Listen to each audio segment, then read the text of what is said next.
Hello everyone. इस video में हम चर्चा करेंगे क्रिप्स मिशन के बारे में। पूरा कॉन्सेप्ट समझेंगे, प्री एंड मीन्स दोनों के तरीके से। ठीक है, तो पूरा समझिए क्योंकि अब चीज़ें कॉन्सेप्ट वाइज आने लग गई हैं। सबसे पहला क्वेश्चन है कि क्रिप्स मिशन आखिर भेजा ही क्यों गया। तो उसके लिए हमें 1939 को देखना पड़ेगा। 1939 में सेकंड वर्ल्ड वॉर हुआ था और सेकंड वर्ल्ड वॉर में ब्रिटिश लड़ रहे थे। ठीक है, इस तरीके से ब्रिटिश को पूरे वर्ल्ड में बहुत जगह पर इनको डिफीट्स देखने को मिली थी। They have lost multiple battles on the various parts on the globe. इस वजह से दे बैडली नीड्स इंडियन सपोर्ट। अब उनको इंडिया का सपोर्ट मिलना था। लेकिन क्या इंडिया का सपोर्ट प्राप्त करने के लिए उनका ये पहला प्रयास था? Answer is no. तो पहला कारण तो ये हो गया कि डेट द डिफीट्स जो ब्रिटिश को मिली था। दूसरा कारण ये था, तो अगस्त प्रपोजल था ना, अगस्त प्रपोजल वाज फेल्ड। तो फेलियर ऑफ अगस्त प्रपोजल, तो अगस्त प्रपोजल में क्या हो गया था? अगस्त प्रपोजल में इन्होंने जो जो बातें कही थी वो फेल हो गया था। अगस्त प्रपोजल हमने पहले देखा है बट फिर भी एक बार रिवाइज किए दे रहे हैं। अगस्त प्रपोजल में इन्होंने कहा था कि डोमिन स्टेटस दे देंगे इंडिया को। कांग्रेस ने रिजेक्ट कर दिया और नेहरू ने कहा तो ये जंग लगी, दरवाजे पर जंग लगी कील की तरह है, क्योंकि कांग्रेस ने डोमिन स्टेटस 1927 में नेहरू रिपोर्ट में मांगा था और ये दे रहे थे। अब दूसरा इन्होंने कहा था कि बार एडवाइजरी काउंसिल बना दिया जाएगा जिसका कि हेड कौन होगा? कमांडर जनरल होगा, जो ब्रिटिश था। इस भी कांग्रेस ने रिजेक्ट कर दिया। यानी कि तीसरा ये कहा था कि कॉन्स्टिट्यूशन असेंबली बनाएंगे जिसमें कि मेनली जो लोग होंगे, मेनली जो सदस्य होंगे वो कौन होंगे? इंडियंस। लेकिन इंडियंस कह रहे थे कि हमें मेनली नहीं, हमें कंप्लीटली चाहिए, सारे के सारे सदस्य होने चाहिए इंडियन। तो ये जनरली तीन चीजें इसमें अगस्त प्रपोजल में रखी गई थी जो जनरली, और ये कांग्रेस ने रिजेक्ट कर दिया था। तो दूसरा रीजन हो गया फेलियर ऑफ ये अगस्त प्रपोजल। तो इन दो कारणों की वजह से अब उन्हें इंडियन का सपोर्ट चाहिए ब्रिटिश को, इस वजह से वो भेजेंगे क्रिस प्रस्ताव को। ठीक है। इसके अलावा इंडियन नेशनलिस्ट एग्री हो गए थे कि वो युद्ध को सपोर्ट कर सकते हैं कि अगर उन्हें इमीडिएटली ट्रांसफर ऑफ पावर दे दिया जाए और कंप्लीट इंडिपेंडेंस युद्ध के बाद उनको दे दी जाती है तो वो मान जाएंगे। तो ये तीन जनरली पावर मेजर रीजन थे। क्रिप्स मिशन से बात करने वाले लोग कौन कौन से थे? तो नाम है जवाहरलाल नेहरू और आजाद। ये पूछा जाता है कि कौन कौन नेगोशिएटर थे क्रिप्स मिशन में, तो है नेहरू थे और कौन थे? मौलाना अबुल कलाम आजाद। ठीक है ना। तो याद कैसे रखेंगे? एन ए सी, नाक, एन ए सी सी से, ठीक है, नक्कर। तो नेहरू, आजाद और सीआर से क्रिप्स मिशन। अब हम जरा देखते हैं क्रिप्स मिशन ने प्रपोजल कौन कौन से दिए और इनका किन किन का इन पे ऑब्जेक्शन, किसका कांग्रेस ने उस पर क्या ऑब्जेक्शन किया, मुस्लिम लीग ने क्या ऑब्जेक्शन किया। चलिए शुरुआत करते हैं। अच्छा, ये जो एपी लिखा है ना, मैं तो क्रिप्स मिशन कुछ ऐसे भी प्रपोजल लेकर आया था जो अगस्त प्रपोजल में ऑलमोस्ट ये प्रपोजल्स दिए गए थे। इस वजह से एपी लिख दिया कि जिनमें एपी लिखा है वो मान के चलना कि ये क्रिप्स मिशन अगस्त प्रपोजल में भी यही बातें रखी गई थी। क्या कहा था? डोमिन स्टेटस की बात क्रिप्स मिशन कर रहा है कि डोमिन स्टेटस दे देंगे, और साथ में ये अगस्त प्रपोजल में भी ये बात रखी गई थी, डोमिन स्टेटस देने की बात कही उन्होंने। और एक इंडियन यूनियन की बात करी। तो इंडियन यूनियन की बात तो बहुत पहले साइमन कमीशन ने भी करी थी। ठीक है, तो इंडियन यूनियन और डोमिन स्टेटस की बात कर रहे हैं।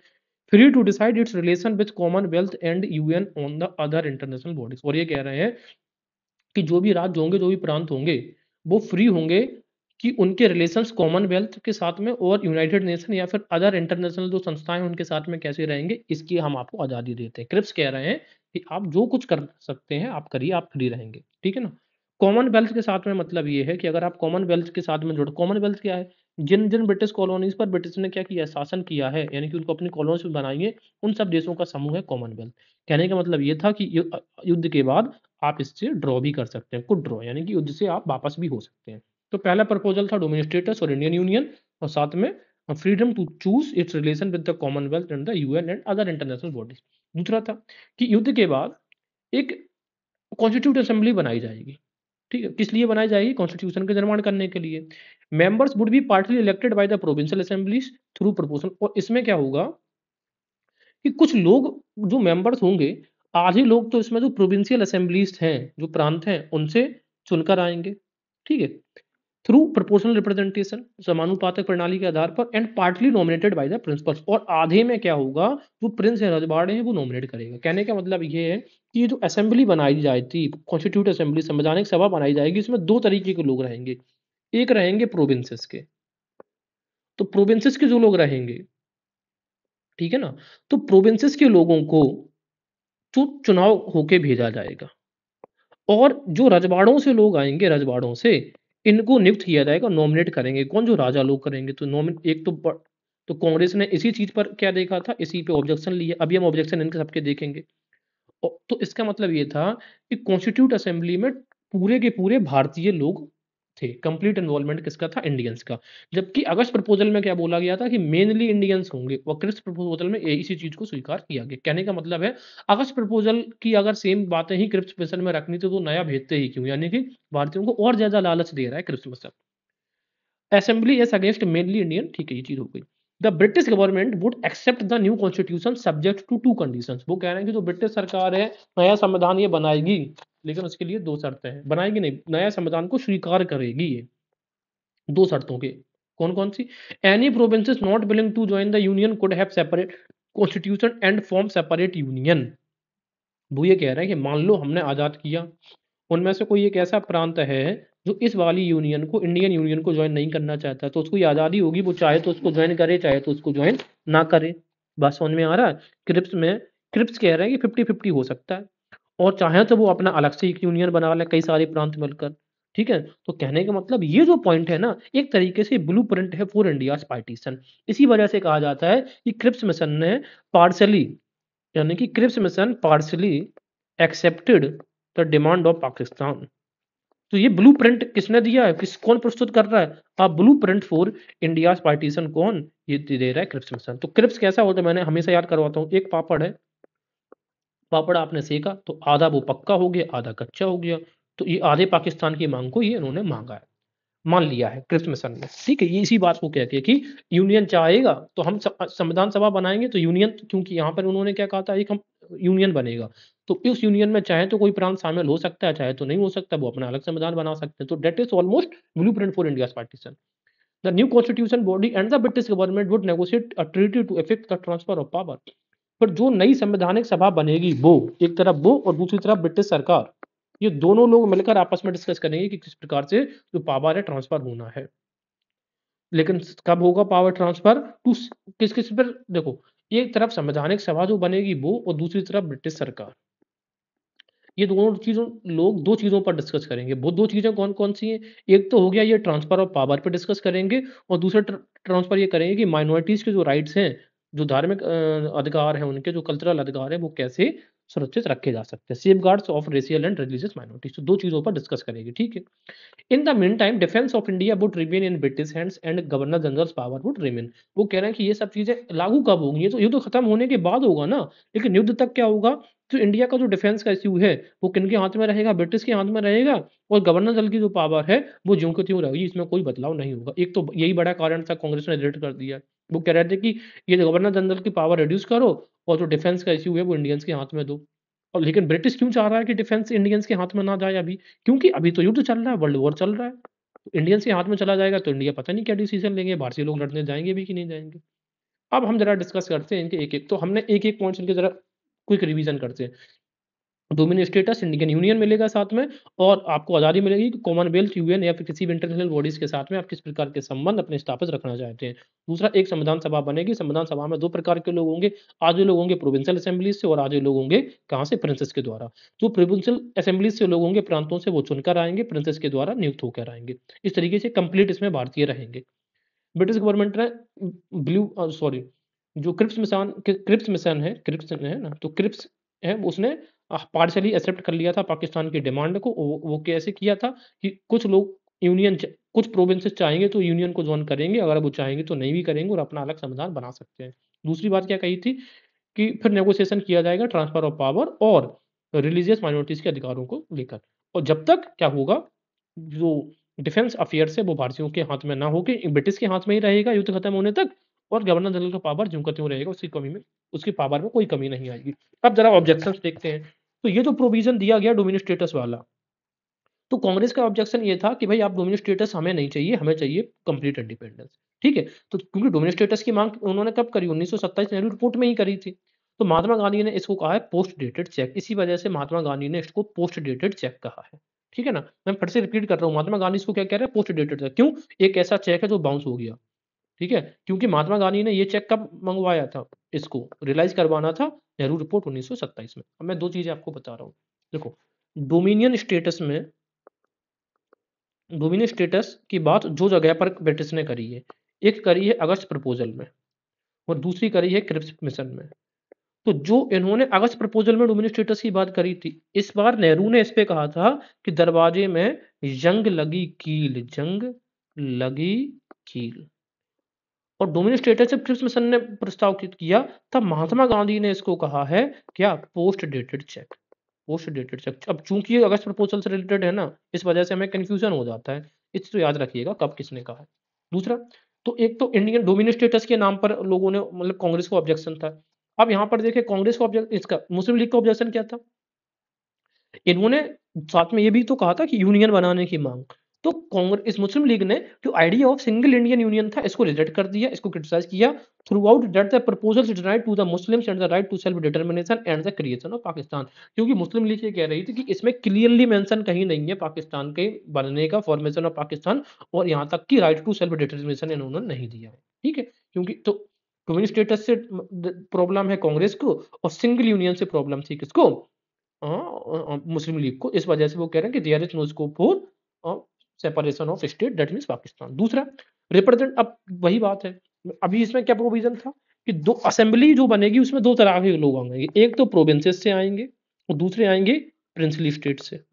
तो जो प्रोविंसेस से लोग आएंगे ये तो इलेक्ट होकर आएंगे, लेकिन प्रोविंशियल स्टेट से जो लोग आएंगे वो नॉमिनेट होकर आएंगे। तो कांग्रेस का दूसरा ऑब्जेक्शन यही कि नॉमिनेट होकर नहीं आना चाहिए, इनको भी इलेक्ट होकर आना चाहिए। चलिए दूसरा हम क्या देखेंगे, इसके अलावा ये जो मॉडल था कि इसमें दो टाइप के लोग आएंगे, प्रोविंसेस से और इससे प्रिंसली स्टेट से। तो ये जो मशीनरी है मुस्लिम लीग को पसंद नहीं आई। तो यहाँ पे क्लियरली क्या लिखा है, Muslim League did not like the machinery for the creation of constitute assembly and the procedure to decide on the accession of provinces to the union. तो ये जो तरीका था, जो मेथड्स थे और जो मशीनरी थी, वो मुस्लिम लीग को पसंद नहीं आई। किन किन चीजों को लेकर, कि जिस तरीके से कॉन्स्टिट्यूट असेंबली बनाई जानी थी जिस तरीके से, और जो ये चीज डिसाइड, ये जो प्रोसीजर डिसाइड होना था कि कैसे on the accession of provinces to the union, की यूनियन में कौन सा प्रोविंस कैसे उसमें सम्मिलित होगा, ये दोनों चीजें मुस्लिम लीग को पसंद नहीं आई। आगे, तो ये जो चूंकि अब इसमें क्या कह दिया था इन्होंने, ने, कि any provinces not willing to join the union, कि ऐसा कोई भी प्रोविंसेस जिसको ये इच्छुक नहीं है इस यूनियन को ज्वाइन करने का, वो चाहे तो ज्वाइन ना भी करे और वो अपना सेपरेट कॉन्स्टिट्यूशन बना सकता था। ठीक है, तो इसी चीज को कांग्रेस ने कहा कि ये तो भाई इंडिया के पार्टीशन की बात कर रहा है, इस वजह से कांग्रेस ने इसको रिजेक्ट कर दिया, क्योंकि यहाँ पे right to cede to provinces, provinces को अलग होने का अधिकार दिया जा रहा था, जो कि कांग्रेस कह रही जो प्रिंसिपल ऑफ नेशनल यूनिटी के विरुद्ध है, इस वजह से उन्होंने मना कर दिया।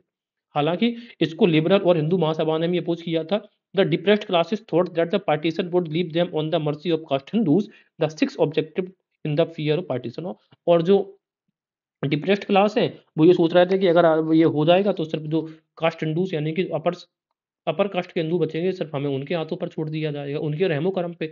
और जो सिक्स ने, उन्होंने ऑब्जेक्शन क्या किया, इन the fear of partition of Punjab की, इससे तो पंजाब का भी पार्टीशन हो सकता है। तो इसको सब लोग, ये राइट टू सीट जो प्रोविंसेस है, इसको सब लोग क्या कर रहे हैं, विरोध कर रहे हैं। राइट, अब ये जो ये वाला एक जो ये था प्रावधान कि जब तक जो डिफेंस ऑफ इंडिया है वो ब्रिटिश के हाथ में रहेगा और गवर्नर जनरल की पावर ज्यों की त्यों रहेगी। इस पे कांग्रेस का क्या ऑब्जेक्शन था, कांग्रेस ने ये कहा कि भाई डिफेंस रहेगा तो ठीक, लेकिन इस समय इंडिया के डिफेंस में कोई शेयर ही नहीं है, no involvement of India in defence share. वो कोई प्रावधान ही कर रहे थे कि इंडियंस को हम डिफेंस कमेटी में रख भी लेंगे, अभी हाल में ही तुरंत immediately supremacy of governor general की रिटेंड कर ली गई थी कि गवर्नर जनरल की पावर उतनी ही रहेंगी। And the demand that the governor general would only be the constitutional head had been rejected. और ये डिमांड, ये जो प्रपोजल था क्रिप्स मिशन का कि गवर्नर जनरल ही सिर्फ संवैधानिक हेड रहेगा, ये इसको भी रिजेक्ट कर दिया जाता है।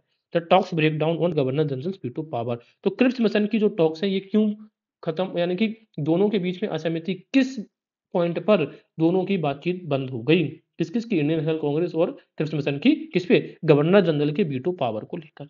अब मैं आपको दो चीजें याद करवा रहा हूँ, रिकॉल करते हैं, वापस जाओ आप। कैसे, कि महात्मा गांधी जब सेकंड राउंड टेबल कॉन्फ्रेंस में गए थे तो किस चीज पर इनकी बात बंद हो गई थी, क्योंकि जो मैकडोनाल्ड था, रैमसी मैकडोनाल्ड था, उसने डिक्लेरेशन क्या कर दिया था, सिंध और एनडब्ल्यू सिंध और शायद एनडब्ल्यूएफपी के निर्माण को लेकर, ये दो राज्यों के निर्माण को लेकर उसने डिक्लेरेशन कर दिया था कि इन दो पृथक राज्य बनेंगे। तो ये सीधी सी बात है, कम्युनलिज्म को बढ़ावा था या नहीं था, ये सुन लो। तो इस वजह से इनकी बातचीत बंद हो गई थी। जबकि क्रिप्स मिशन की बातचीत किस पे बंद हुई है, गवर्नर जनरल के वीटो पावर। तो मैंने आपको याद करवा दिया कि कब किसकी ये बातचीत किस पॉइंट पर लेके विवाद हो गया था। अब हम ये देखते हैं कि ये जो है ये फेल क्यों हो गया, ये क्रिप्स मिशन, या फिर इसके साथ में अन्य समस्याएँ क्या थी? चर्चिल प्रधानमंत्री थे उस समय, एमेरी द सेक्रेटरी, जो उस समय एमरी थे वो सेक्रेटरी थे, ठीक है? इससे पहले सैमुअल होर थे, नील तो वायसरॉय था, and ward the commander in chief, उस समय कमांडर इन चीफ कौन था? वार्ड नाम का व्यक्ति था। कंसिस्टेंटली टॉर्पीडेड क्रिप्स एफर्ट्स, सीधी सी बात है, इन सब ने मिलकर जो क्रिप्स मिशन के जो प्रयास थे उन सबको मतलब दबाने की कोशिश करी कि ये कैसे भी ये सक्सेस ना हो पाए। टेक इट और leave it attitude added the deadlock, तो क्रिप्स मिशन इसी उद्देश्य से आया था कि जो या तो आप उन सभी को टेक को मानो या फिर एक को भी नहीं मानो, हम चले जाएंगे। यानी कि उनको यहाँ पर क्या था कि मतलब एक्चुअल में कोई रिजोल्यूशन नहीं चाहिए था, एक्चुअल में डेडलॉक सॉल्व नहीं करने आए थे, तो टेक इट और leave it attitude added the deadlock. Jawaharlal Nehru ने क्या कहा कि acceptance of Cripps mission paved the way for partition of India in innumerable way, अगर हम एक्सेप्ट कर लेते हैं क्रिप्स मिशन को तो ये रास्ता खोल देगा भारत के विभाजन को बहुत सारे तरीकों में। क्यों? क्योंकि जो पार्शियल रिकॉग्निशन दिया था इन्होंने पाकिस्तान को, पार्शियल रिकॉग्निशन टू पाकिस्तान, ठीक है ना, यहाँ पर आप लिख लो पार्शियल रिकॉग्निशन टू पाकिस्तान, क्या हो जाएगा? Partial recognition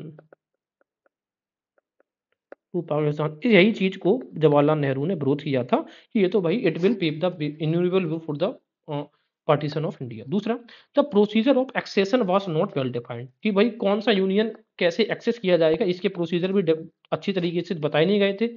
the decision of secession was to be taken by resolution in the legislature by 60% majority, ये कहा गया था कि मान लो कोई प्रोविंसेस से यूपी है उस समय, तो ये कैसे सम्मिलित होता, तो ये अपने अंदर जनमत करवाता प्रोविंसेस में अपनी इनकी जो विधानसभा थी उसमें अगर 60% लोग जो भी मत दे देते उसी में ये सम्मिलित हो जाते, ऐसा था। अगर 60% से कम मेंबर्स इसको सपोर्ट करते तो decision was to be taken by a plebiscite of adult males of the provinces, अगर इनकी सभा में 60% से कम में डिसीजन हुआ तो फिर ये जनमत संग्रह होता है, यानी कि हर एक लोग जो भी 22 मताधिकार जिनके पास है वो सब वोट डालता और डिसाइड करता कि किसे किस यूनियन में शामिल होना है, ठीक है ना? उसके अलावा this scheme weighed against the Hindus in Punjab and Bengal if they wanted to accession to the Indian union, सीधी सी बात ये थी कि ये हिंदू पंजाब के हिंदुओं के लिए और बंगाल में जो हिंदूज थे अगर मान लो वो इंडियन यूनियन में शामिल होते तो फिर इस तरीके से इस स्कीम के माध्यम से वो शामिल नहीं हो पाते। क्यों? क्योंकि मान लेते हैं कि इस सभा में मान लेते हैं बंगाल और पंजाब की सभाएं, यहाँ पे ये विधानसभा में वोट पड़ता 60% लोग कह देते कि हमें इंडिया में जाना है, ठीक है? अब क्या होता है इसके अनुसार, जब 60% लोग इंडिया में जाने की बात करते तो फिर ये दोबारा से जनमत संग्रह करवा सकते थे। अब जनमत संग्रह में क्या होता है कि मुस्लिम पॉपुलेशन क्या है? मुस्लिम पॉपुलेशन ज़्यादातर क्या थी? मुस्लिम थी। तो जब जनमत संग्रह होता तो ये जो जन है, ये तो अपना मत पाकिस्तान के साथ जाने के लिए दे देते। तो यहाँ पर ये बड़ी दिक्कत थी फॉर द प्रॉब्लम ऑफ पाक हिंदूज़ और पंजाब और बंगाल के हिंदुओं के लिए this scheme was not fit, ठीक है? तो ये 4 चीज़ें हो गई। तो एक जो टैक्सेशन का जो प्रोसीजर था वो भी बहुत क्लियर नहीं था। इस बात का विरोध तो जिन्ना ने भी किया है और नेहरू जी भी कर रहे हैं। जवाहरलाल नेहरू ने कहा कि existing structure and autocratic powers would remain and few were possible become viceroys library. वो कह रहे हैं कि जो अभी वर्तमान में स्ट्रक्चर दिखा रहे हैं, इस स्ट्रक्चर के हिसाब से वाइसरॉय के पास ही पावर रहनी थी। इस हिसाब से तो ये तो ऑटोक्रेटिक पावर्स हैं और हम में से कुछ है ना वो बस वाइसरॉय के पिट्ठू बन के रह जाएँगे। उनके camp followers and look after canteens and the like, या फिर हम वो क्या करेंगे, पूरा पावर चूंकि वॉइसरॉय के पास रहेगा इस वजह से हम वॉइसरॉय के चापलूस कुछ हम में से बन के रह जाएंगे जो उनकी कैंटीन या फिर इसी तरीके की कुछ चीजों को देखभाल करेंगे। ओवरऑल कहने का मतलब सिर्फ चापलूस बन के रह जाएंगे। तो ये मेजर कारण थे तो इसका क्रिप्स मिशन के फेल होने का। अब 2 मिनट में हम पूरा डिस्कस करते हैं क्रिप्स मिशन क्यों आया था भारत। क्योंकि सेकंड वर्ल्ड वॉर चल रहा था, ब्रिटिशर्स को बहुत जगह पर हार अपनी प्राप्त हो गई थी। दूसरा, अगस्त प्रपोजल में जो ब्रिटिशर्स ने ट्राई किया था, अगस्त प्रपोजल फेल हो चुका था। तीसरा ये था कि इंडियन जो लीडर्स थे उन्होंने भी प्रपोजल दिया था कि अगर आप हमारी शर्तें कुछ मान लेते हैं तो फिर हम आपको सपोर्ट देने के लिए तैयार है। उसी सपोर्ट लेने के लिए क्रिप्स प्रस्ताव भारत आता है। प्रपोजल क्या रखा कि एक डोमिनियन स्टेटस बनाना है और इंडियन यूनियन। तो डोमिनियन स्टेटस पे तो ऑब्जेक्शन कर दिया था कांग्रेस ने, महात्मा गांधी ने इसको पोस्ट डेटेड चेक बोला। और इंडियन यूनियन जो सिंगल इंडियन यूनियन की बात थी इस पे ऑब्जेक्शन कर दिया था मुस्लिम लीग ने। उन्होंने कहा था कि सिंगल यूनियन नहीं चाहिए हमें, मल्टीपल यूनियन चाहिए, एटलीस्ट 2 यूनियन हो, एक वाले इंडिया का हो जाए एक मुस्लिम्स का हो जाए। दूसरा ये था कि इसमें बोला था कि कॉन्स्टिट्यूट असेंबली बनेगी जिसमें 2 प्रकार के लोग होंगे, एक प्रोविंसेस से लोग आएंगे जो इलेक्ट होके आएंगे, इलेक्टेड प्रोविंसेस, और दूसरे थे रजवाड़ों से आएंगे यानी कि प्रिंसली स्टेट से यहाँ पे लोग नॉमिनेट होकर आएँगे। तो ये नॉमिनेट होकर लोग आएँगे क्यों? इस बात का विरोध किया कांग्रेस ने। तीसरा ये था, सीधी-सी बात है, इसमें पार्शियल रिकॉग्निशन टू पाकिस्तान दिया गया था, क्योंकि ये कहा गया था that the union who are unwilling to join the single union, they can make their separate union, ठीक है? और सेपरेट कॉन्स्टिट्यूशन। तो ये पार्शियल रिकॉग्निशन किया गया था पाकिस्तान को, आधे रूप से पाकिस्तान की माँग को स्वीकार कर लिया गया था। इसका भी विरोध किया किसने? कांग्रेस ने। और दूसरा ये था, ये बात कही गई थी कि कॉन्स्टिट्यूशन के बाद ये नेगोशिएशन किया जाएगा ट्रांसफर ऑफ पावर और सेफगार्ड ऑफ रिलीजियस माइनॉरिटीज़ के ऊपर। चौथा प्रोविज़न क्या बनाया था इन्होंने? चौथा ये था कि यहाँ पर हाँ, कि जब तक जो डिफेंस है वो ब्रिटिश कमांडर के हाथ में रहेगा और गवर्नर जनरल की पावर ज्यों की त्यों रहेगी। तो गवर्नर जनरल के पावर पे ऑब्जेक्शन था कि गवर्नर जनरल की पावर नहीं होनी चाहिए और तुरंत ही, यानी कि immediately there must be the share of Indian in the defence affairs. तो ये 2 चीज़ों पर ये बातचीत टूट गई। फेल हो गया क्यों? ये ऑब्जेक्शंस की वजह से। यहाँ पे मुस्लिम लीग के ऑब्जेक्शन भी लिख सकते हैं। इसके अलावा जवाहरलाल नेहरू के साथ में लिख सकते हैं कि दूसरा, कि जो तरीका था ना जो एक्सेशन का, कि कौन-सा राज्य या कौन-सा प्रांत किस यूनियन में जाएगा, तो जो जो प्रोसीजर था, procedure of accession it was not clear, that's why वहाँ पे प्रॉब्लम हो सकती थी। हिंदूज़ जो पंजाबी थे और बंगालीज़ थे उनको। और जवाहरलाल नेहरू ने इस एग्जिस्टिंग स्ट्रक्चर को बोला था कि अगर हम ये मान लेते हैं, तो हम सब वॉइसराय के पिट्ठू बन के लिबराइट कैंप फॉलोवर्स या फिर उनकी कैंटीन देखने वाले बन के बस रह जाएँगे। ठीक है? और दूसरा क्यों फेल हो गया? क्योंकि ये जो सब थे, पूरी मशीनरी ब्रिटिश की, चर्चिल, एमरी, लिनलिथगो, कहने का मतलब पीएम है, वॉइसरॉय, सेक्रेटरी है, इन सब ने जो इनके जो एफर्ट्स थे उनको टॉर्पीडोड किया, यानी कि उनको दबाया। दूसरा कारण फेल होने का लिख सकते हैं, टेक इट और लीव इट एटीट्यूड ऑफ इसका इसका क्रिप्स मिशन का। That's all. धन्यवाद।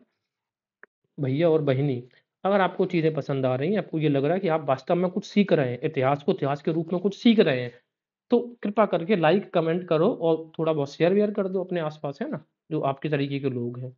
इससे थोड़ा मेरा भी रीच बढ़ेगा। अब ऑडियंस ज़्यादा रहती है, ज़्यादा लोग देखते हैं तो ज़िम्मेदारी और होती है, और वीडियोज़ बनाने में भी, पढ़ाने में भी थोड़ा अच्छा ज़्यादा मन लगता है। धन्यवाद। ये कोई ज़बरदस्ती नहीं है, आपकी मन के ऊपर। धन्यवाद।